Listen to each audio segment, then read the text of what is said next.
और 10th का है, 9th एंड 10th, और बस क्या है कि इसको इलेबोरेटेड फॉर्म के अंदर है, it is in the elaborated form. Elaborated form के अंदर बेटा ये हमारा सारा आता है। तो अगर मैं इस चैप्टर की बात करता हूं तो ये चैप्टर आपके पास क्या है, यहाँ तो इसकी इंपॉर्टेंस है ही है आपके पास, उसके अलावा क्या है फर्दर, ये जो आपका 7th चैप्टर है +1 का, जो 7th चैप्टर है इक्विलिब्रियम वाला, वहां पर भी इसके कंसेप्ट जो है यूज होते हैं। इसी तरह इसी चैप्टर के कंसेप्ट जब आपके पास +2 क्लास में जाओगे तो +2 का आपके पास है सॉल्यूशंस चैप्टर, वहां पर भी इसके कंसेप्ट जो है यूज होते हैं। ऑर्गेनिक केमिस्ट्री में इसके कंसेप्ट यूज होते हैं, जो आपके पास जो है +1 का ही 12th चैप्टर है। तो इस चैप्टर को अच्छे तरीके से पढ़ना है। और ये आपका जो चैप्टर था 9th के अंदर, 9th के अंदर आपके पास जो है एटम्स एंड मॉलिक्यूल्स चैप्टर था, उसी की इलेबोरेशन है। तो यहाँ पर इसके जो मेन टॉपिक्स है वो आपके पास क्या है, क्लासिफिकेशन ऑफ मैटर, ये तो सिंपल है, आपके पास फिजिकल क्लासिफिकेशन है, केमिकल क्लासिफिकेशन है, और यहाँ पर कुछ बेसिक कंसेप्ट्स है जिसमें आपके पास मेजर आ जाता है सिग्निफिकेंट फिगर्स। सिग्निफिकेंट फिगर्स के अलावा आपके पास डिफरेंट लॉ यहाँ पर, लॉज ऑफ कॉम्बिनेशन, फिर उसके बाद जो मेजर के पास आते हैं जो बहुत ही ज्यादा इंपॉर्टेंट है, one is mole concept, then stoichiometry and limited reagent, and both of these three, ये जो तीन है, these are interrelated, कि एक दूसरे के साथ आपके पास क्या है, इंटररिलेटेड है। ओके बेटा, तो अब हम जो है स्टार्ट करते हैं वेरी आपके पास first concept, that is mole concept. तो अब आपके पास अगर मैं मोल कंसेप्ट की बात करता हूं तो आपके पास क्या है कि आपको जो है आपके पेरेंट्स जो है कह रहे हैं 1 डजन बनाना लेकर आ। अगर आपके पेरेंट्स जो है आपसे जो है 1 डजन बनाना मंगवा रहे हैं तो आप कितने बनानास लेकर जाओगे बेटा? दिव्यम, 1 डजन बनानास मंगवा रहे हैं तो आप 12 बनानास लेकर जाओगे। और अगर आपके पास सपोज 1 ग्रॉस गावास मंगा रहे हैं, 1 ग्रॉस गावास, अमरूद मंगवाए आपके 1 ग्रोस, तो कितने नंबर लेके जाओगे भार्गव?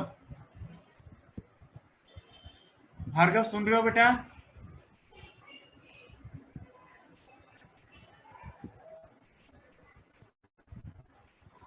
अंशुल,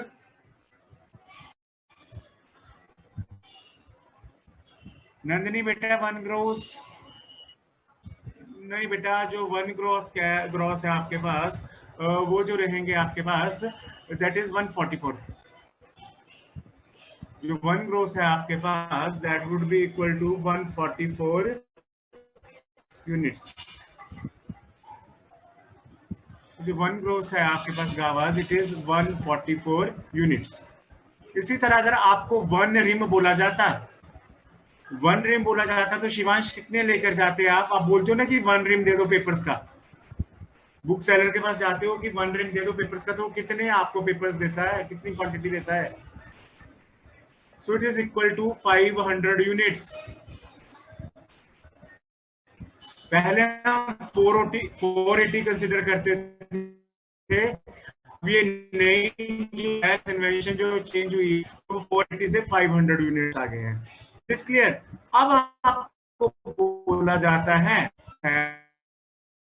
1 मोल लेना है, तो जो 1 मोल फाइबर होंगे, आपने 1 मोल ग्रेप्स लेकर जाने हैं तो कितने ग्रेप्स लेकर जाओगे बेटा? यू कैन स्पीक, और आप चैट भी कर सकते हो चैट बॉक्स के अंदर।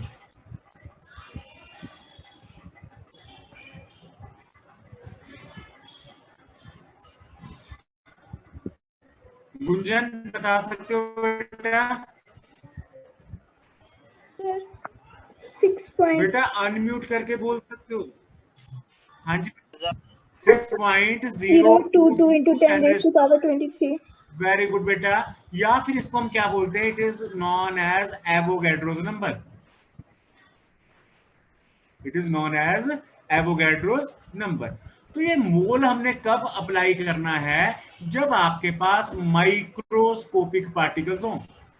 इसको हम कब अप्लाई करते हैं बेटा, when we deals with microscopic particles। हम एटम्स की बात कर रहे हैं, जो मोल है, देखिए 1 mole represents, this is equal to the Avogadro's number. तो जो एवोगैड्रोस नंबर है दैट इज 6.022 into 10⁻23। अगर हम जो है 1 मोल एटम्स की बात कर रहे हैं तो आपके पास क्या होगा, 6.022 into 10⁻23। और मैं मॉलिक्यूल्स की बात कर रहा हूँ, मॉलिक्यूल्स होंगे 0.02 और अगर मैं इसकी बेटा दूंगा तो आपके पास कितने अगेन 6.022 into 10⁻23। सिमिलरली अगर मैं प्रोटॉन्स की बात करता हूं दैट आर अगेन 6.022 into 10⁻23। तो दिमाग में आपने कंसेप्ट बिठा लिया कि जो 1 मोल है वो किसके बराबर है, एवोगैड्रोस नंबर के बराबर। अगर एटम्स है तो एटम्स, मॉलिक्यूल्स है तो मॉलिक्यूल्स, आयंस है तो आयंस, इलेक्ट्रॉन्स है तो इलेक्ट्रॉन्स, प्रोटॉन्स है तो प्रोटॉन्स। ओके, तो ये एक आपके पास टर्म होगी मोल कंसेप्ट को समझने की है। अब दूसरी आपके पास क्या हुआ कि जो 1 मोल है it is also equal to gram atomic mass of the element. Gram atomic mass of element का मतलब क्या है कि आपके पास कार्बन है, तो कार्बन का आपके पास एटॉमिक मास कितना है बेटा, 6। तो एटॉमिक मास अगर 6 है तो इसका मतलब क्या हुआ कि जो 6 ग्राम ऑफ कार्बन है दैट इज कंटेन्स 1 मोल। इसी तरह 1 ग्राम मॉलिक्यूलर मास है, सपोज आपके पास क्या है, O2 है, तो O2 का बेटा मॉलिक्यूलर मास कितना होगा, Aryan Thakur, what is the molecular mass of oxygen?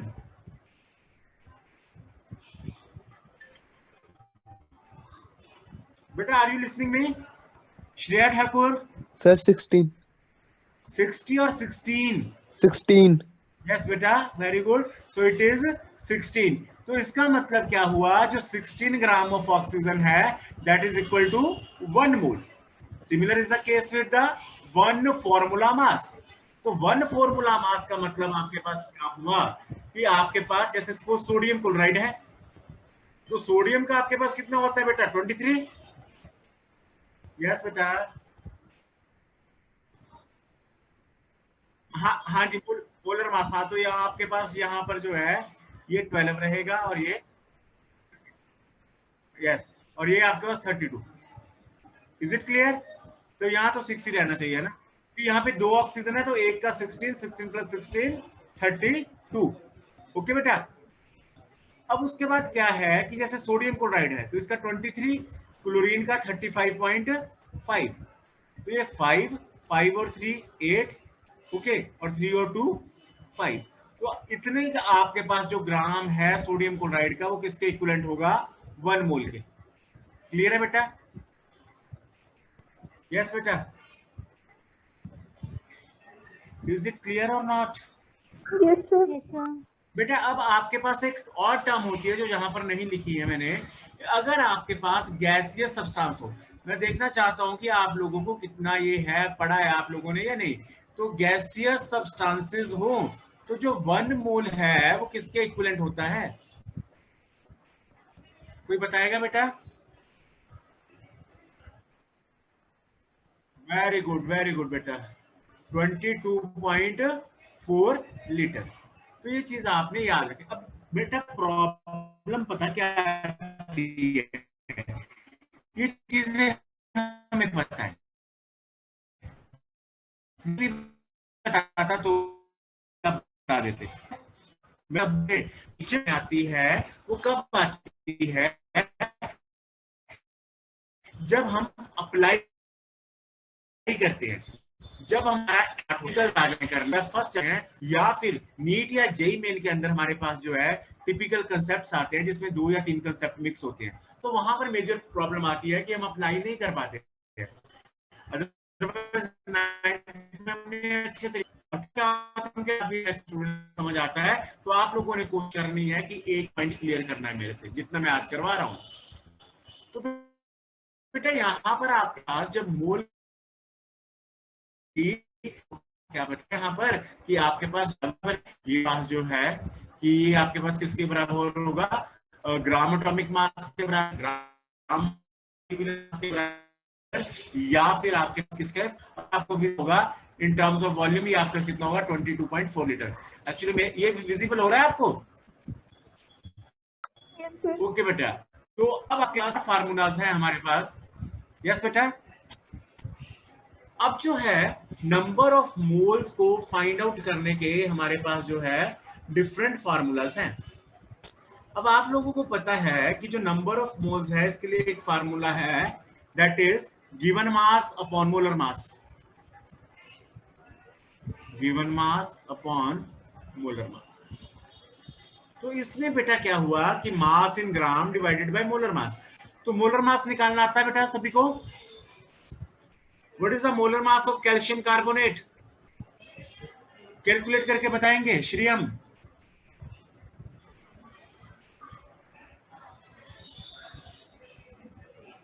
बेटा सभी कोशिश करेंगे, ये नहीं कि श्रेयम ही निकालेगा, तो मैंने इसको बोल दिया है ना, तो बाकी लोग भी निकालेंगे। ललित बेटा इंटरेक्ट करो ना, तभी तो मजा आता है, पैसिव लर्नर नहीं बनना है हम लोगों ने। हाँ जी बेटा, वेरी गुड। 100 इसका आपके पास मॉलिक्यूलर मास होता है तो यू कैन फाइंड, तो बाकी लोग भी निकाल सकते हैं। ओके, अब आपके पास क्या हुआ, दूसरा जो है आपके पास नंबर ऑफ मोल्स निकालने का जो फार्मूला है, that is given number of particles, यहाँ पे लिखा हुआ है number of particles over Avogadro's number, और आपको पता है जो एवोगैड्रोस नंबर है दैट इज 6.022 into 10⁻23। उसके बाद हमने दूसरी बात की थी, नंबर ऑफ मोल्स किसके बराबर है, volume of gas in litre divided by आपके पास क्या होगा 22.4 litre. Actually late class start हुई है सर, ये सारी 15-15 मिनट लेट चल रही है सारी क्लासेस, 15-15 मिनट्स लेट हैं। अब बेटा हमारे पास ये सिंपल सा क्वेश्चन है, you have to calculate the number of moles. आपको क्या करना है, नंबर ऑफ मोल्स निकालने हैं 44.8 litre of O2 gas, 44.8 litre of O2 gas है, इसमें आपने जो है नंबर ऑफ मोल्स निकालने हैं। तो सिंपल सा क्वेश्चन है, number of moles of gas निकालने के बेटा, तो कितने होंगे? फार्मूला लगेगा, अभी हमने जो फार्मूला डिस्कस किए ना बेटा, उसी में से कोई फार्मूला लगेगा। प्रीवियस स्लाइड देख लीजिए, अगर आपने ये देखनी है तो देखिए कौन सा फार्मूला लगना चाहिए। हमें जो वॉल्यूम बेटा हमें दिया लीटर में ना, ये दिया ना वॉल्यूम, तो इसके अकॉर्डिंग ही आपके पास क्या लगेगा, ये फार्मूला लगेगा कि आपके पास क्या होगा, गिवन वॉल्यूम डिवाइडेड बाय 22.4, तो 40 गिवन वॉल्यूम डिवाइडेड बाय 22.4, तो 44.8 डिवाइडेड बाय 22.4, सिंपल कितना आ गया आपके पास 2। इज इट क्लियर बेटा? अब ये भी आपके पास सिंपल सा क्वेश्चन है कि आपके पास दो केसेस हैं, आपने बताना है मैक्सिमम नंबर ऑफ मॉलिक्यूल्स जो है वो किसके अंदर है। आपके पास क्या दे रखा है, एक आपके पास दे रखा है बेटा कि आपके पास जो है 18 ग्राम ऑफ वाटर है, और दूसरे में क्या है 18 मोल्स ऑफ वाटर है। दोनों में से किसके अंदर आपके पास नंबर ऑफ मॉलिक्यूल्स ज्यादा है। So find out number of molecules in both cases. Number of molecules हमने फाइंड आउट करने हैं, तो फर्स्ट केस में आपके पास क्या है 18 ग्राम ऑफ वाटर। तो यहां से हम बेटा क्या निकालेंगे, number of moles, number of moles. तो 18 ग्राम ऑफ वाटर है, तो नंबर ऑफ मोल्स कैसे निकलेंगे, कौन सा फार्मूला लगाया जाएगा? हाँ जी बेटा भार्गव,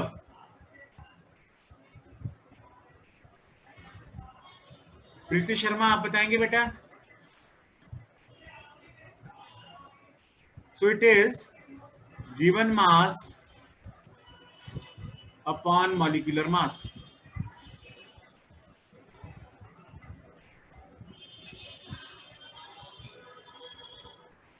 अब बेटा जो नंबर ऑफ मोल्स हैं वो आपके पास क्या है, given mass upon molecular mass. तो गिवन मास कितना है 18 और मॉलिक्यूलर मास भी कितना है 18। तो आपके पास 1 मोल अगर वाटर मॉलिक्यूल होगा, 1 mole of water contains how many molecules, कितने मॉलिक्यूल्स होंगे बेटा? अभी हमने डिस्कस किया था कि 1 मोल होगा तो कितने पार्टिकल्स होने चाहिए। Avogadro number that is 6.022 into 10 raised to power 23। Suppose by chance यहाँ पर मेरे पास 4 मोल्स बनते, कोई और इक्वेशन दी होती तो आपने फिर 1 मोल के निकालने थे, फिर उसके बाद 4 मोल के निकालने थे, तो वो आने थे आपके पास number of particles. Is it clear? मैं बोल रहा हूं बेटा कि by chance number of moles मेरे पास 4 आते यहाँ पर, तो आपने 4 मोल के पार्टिकल्स निकालने थे क्योंकि ये 1 मोल के हैं। अब जो दूसरा केस है उसमें मेरे पास क्या दे रखा है, 18 मोल्स ऑफ वाटर। तो जो 18 मोल्स ऑफ वाटर है बेटा, इसमें कितने पार्टिकल्स होंगे? 18 moles of water would have how many molecules? 18 into 6.022 into 10 raised to power 23। तो ज्यादा कौन से हुए? Second case. तो यहां पर आपके पास 18 के साथ आपने मल्टीप्लाई किया और यहां पर नहीं किया, तो ये आपके पास क्या होते हैं, ज्यादा रहेंगे। अब सपोज अगर मैंने यहां पर ये बोला है कि आपने, यहां तो हमने क्या निकाले थे, मॉलिक्यूल्स।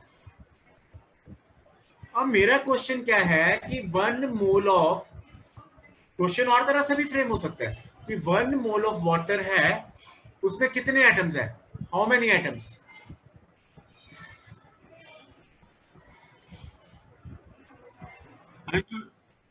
हाँ जी बेटा, yes 6.022 into 10 raised to power 23। फिर क्या इतने ही होंगे?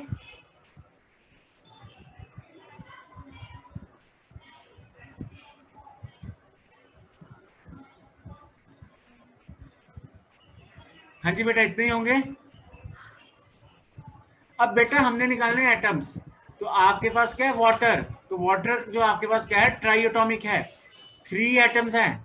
ये आपके पास क्या है, मॉलिक्यूल्स हैं। तो एटम्स निकालने के लिए इसको 3 से मल्टीप्लाई करना पड़ेगा। समझ गए बात?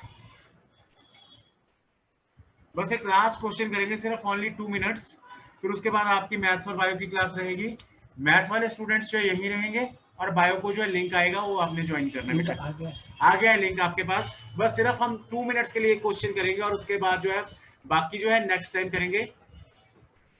अब ये है आपके पास सिम, ऑल्दो मिलता जुलता क्वेश्चन है, थोड़ा सा एक्सटेंड बेटा करना पड़ेगा कि आपके पास how many electrons are present in 1.6 gram of methane. पहले हमने क्या निकाले, मॉलिक्यूल्स, फिर हमने निकाले एटम्स। अब हम और ब्रीफ जा रहे हैं, हमने निकालने हैं इलेक्ट्रॉन्स। अब सबसे पहले वही नंबर ऑफ मोल्स निकालिए, number of moles of methane, same formula, given mass upon molecular mass. तो जो गिवन मास है बच्चे आपके पास दे रखा है दैट इज, हाँ जी कितना है, क्वेश्चन देखिए 1.6 और मॉलिक्यूलर मास कितना होगा 16। तो नंबर ऑफ मोल्स कितने आ जाएंगे बेटा 0.1। अब आपके पास 1 मोल ऑफ मीथेन किसके इक्वल है बेटा 6.022 into 10 raised to power 23। तो 0.1 मोल ऑफ मीथेन किसके बराबर होगा बेटा, हाँ जी 0.1 से मल्टीप्लाई कर देंगे, क्योंकि यहां तो हमारे पास कितना मोल आ रहा है, क्योंकि हमने बताना कि 1.6 ग्राम ऑफ मीथेन में कितने आपके पास इलेक्ट्रॉन्स है। तो यहां से मैंने क्या किया, नंबर ऑफ मोल्स निकाले। तो नंबर ऑफ मोल्स कितने आए 0.1। तो 1 मोल में कितने हैं एवोगाड्रोस नंबर, तो 0.1 में कितने होंगे multiplied by 0.1, 0.1 multiplied by 6.022 into 10 raised to power 23। Is it clear बच्चे? अब आपके पास मीथेन में कितने इलेक्ट्रॉन्स होने चाहिए, कोई कैलकुलेट करके बता सकता है? 10. वेरी गुड, 10, क्योंकि आपके पास कार्बन का एटॉमिक नंबर 6 और इसके साथ 4 हाइड्रोजन लगे हैं, plus 4 into 1 this is equal to 10। तो आपके पास क्या हुआ कि आपके पास जो है कि जस्ट सर ये देखना, shared window is closed, okay करो, शेयर स्क्रीन कर दो बंद सर। बस ये लास्ट नेक्स्ट क्लास में, जैसे नेक्स्ट क्लास में निकालूंगा। एक मिनट, मुझे आंसर निकाल दो इसका। अब ये आपके पास कितना हो गया बेटा? बेटा स्क्रीन विजिबल है? Yes, sir. इसको लार्ज कर देते हैं जस्ट मिनट। अब हम बात कर रहे थे आपके पास कि टोटल इलेक्ट्रॉन्स आपके पास कितने हैं? 10 है। तो हमने 1.6 ग्राम ऑफ मीथेन में निकालना है। तो 1.6 gram of methane has electrons. कितने हुआ कि आपके पास जो 1.6 ग्राम ऑफ मीथेन है उसमें आपके पास जो है नंबर ऑफ पार्टिकल्स कितने बने थे? ये। तो इसको मैं फिर से क्या करूंगा? 10 से मल्टीप्लाई कर दूंगा। जब मैं इसको 10 से मल्टीप्लाई कर दूंगा तो फिर मेरे पास वही रह जाएगा 6.022 into 10 raised to power 23। Got it बेटा? Yes, sir. If you have any doubt you can ask. कोई भी डाउट है यू कैन आस्क बच्चे।